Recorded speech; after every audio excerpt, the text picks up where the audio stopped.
ओम श्री परमात्मा नमः।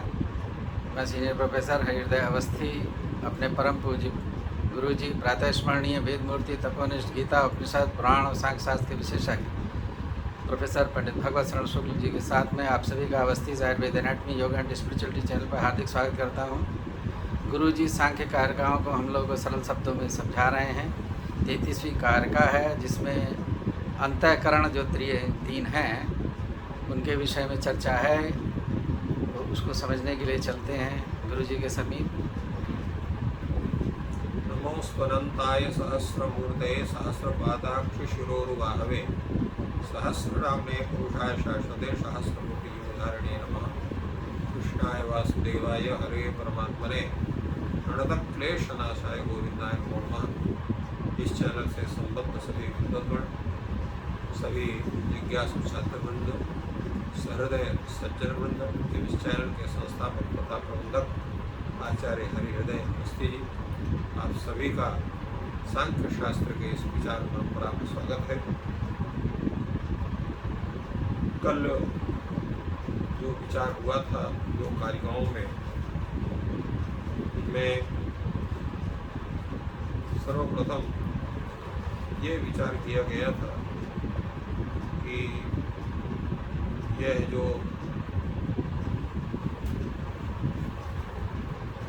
दश इंद्रियां हैं, 5 कर्मेंद्रिय, 5 ज्ञानेंद्रिय और 3 अंतःकरण, बुद्धि, अहंकार और मन, इनके सबके जो है करण क्या है और कार्य क्या है, इस पर विवेचन हुआ था।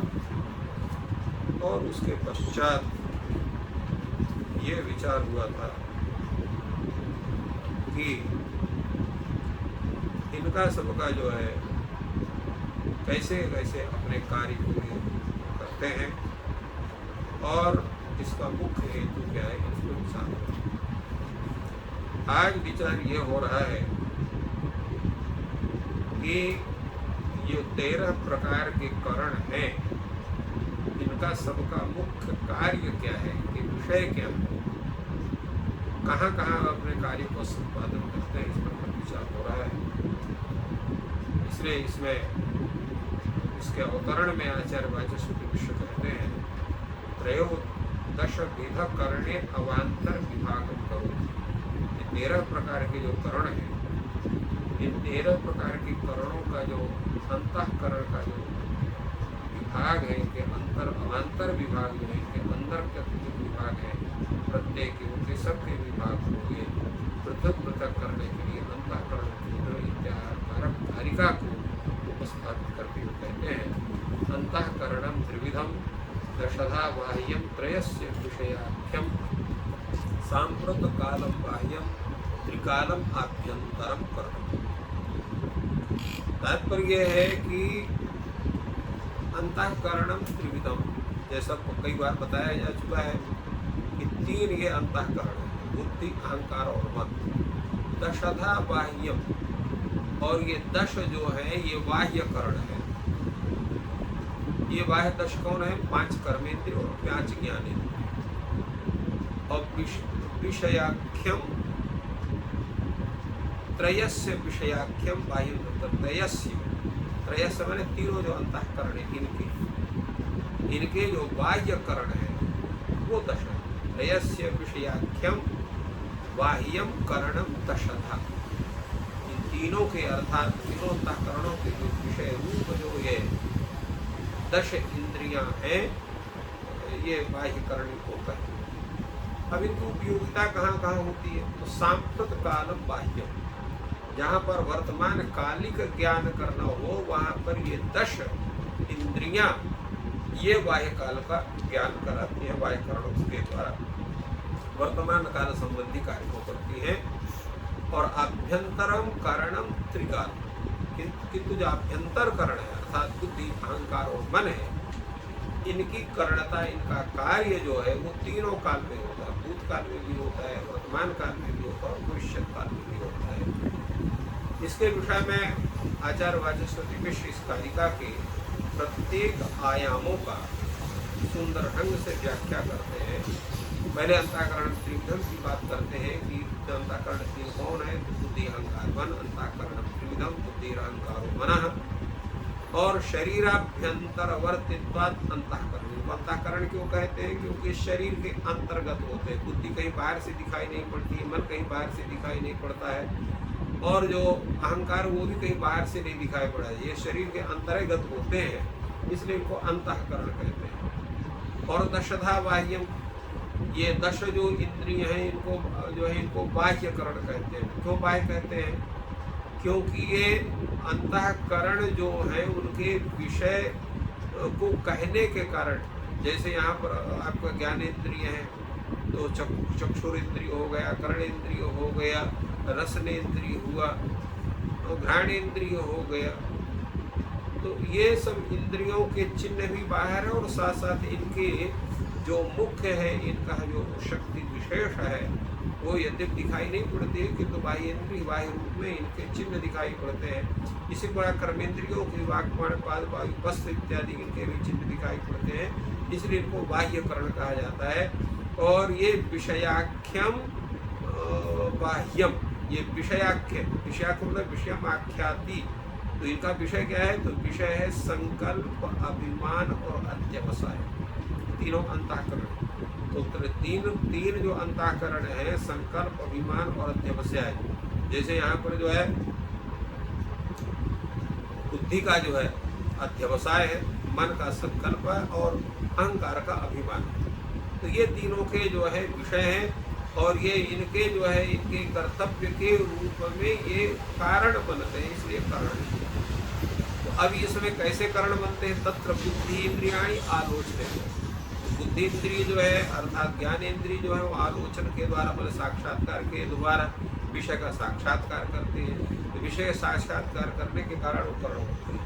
कर्मेंद्रियता यथास्व व्यापारेण, इसी प्रकार कर्मेंद्रिय भी है, वो अपने में विद्यमान जो उनके व्यापार है, उस व्यापार के द्वारा करण, जैसे हस्त जो हो गया वो किसी वस्तु के आहरण में कार्य होता है, इसी प्रकार पैद है वो संचलन में होता है, इसी प्रकार जो है वाणी जो है वो वचन में होता है, तो वचन, आदान, आहरण, चलन, और इसी प्रकार वायु जो है उत्सर्जन में, और जो है उपस्थ जो है वो आनंद में इत्यादि, इनके सबकी प्रत्येक की जो है वो उपयोगिता बनती है, ये इन्होंने बताया।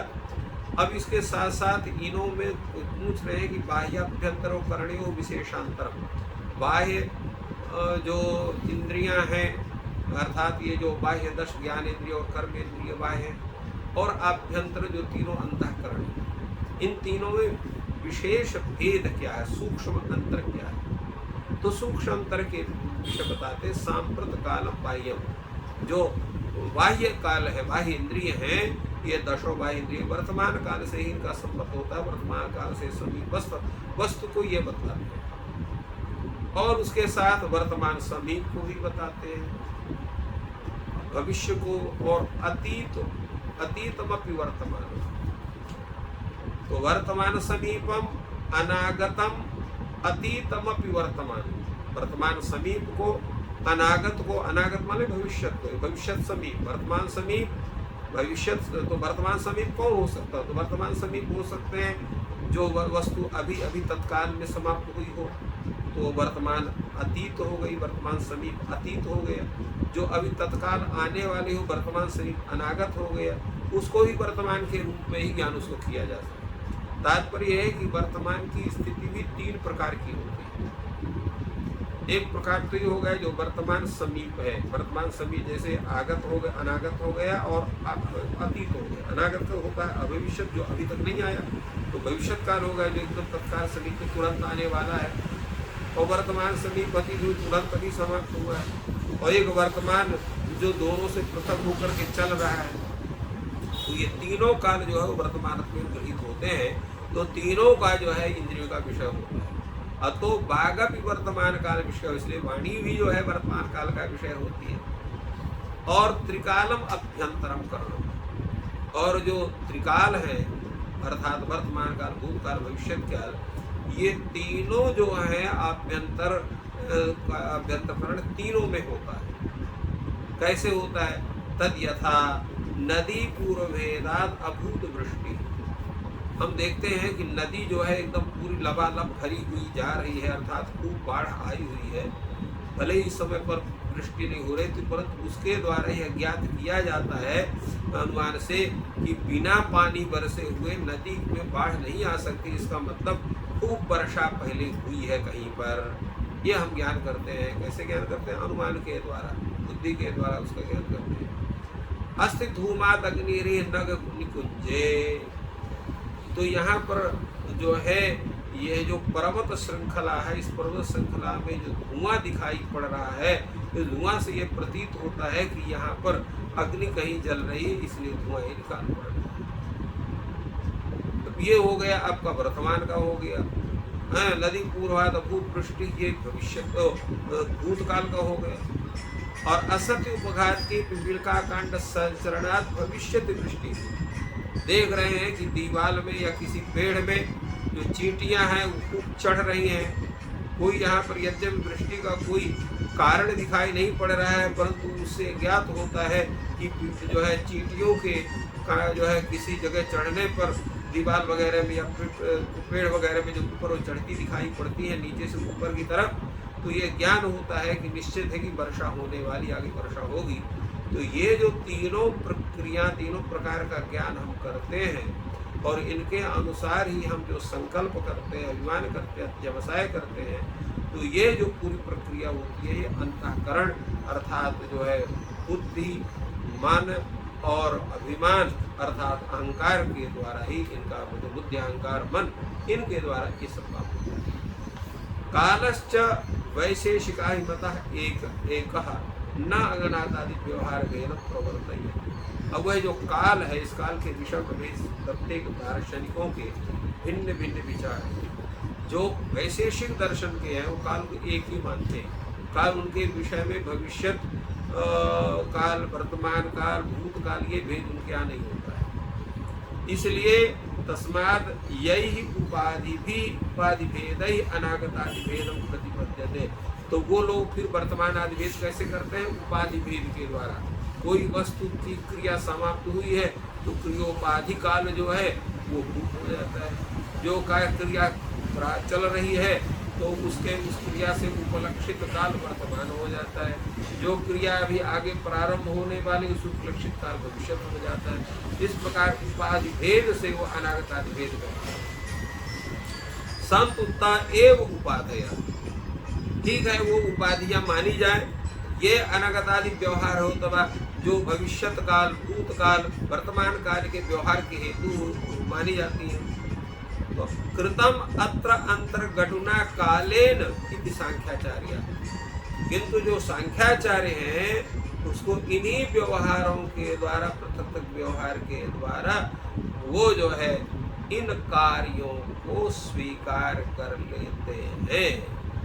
तस्मात् न काल रूप तत्वान्तराभ्युपगमा, इसलिए काल रूप तत्व को जो है 25 तत्वों से अतिरिक्त के रूप में उसको स्वीकार नहीं करते हैं। उस काल को भी तत्त उपाधि मान करके ही कार्य करते हैं।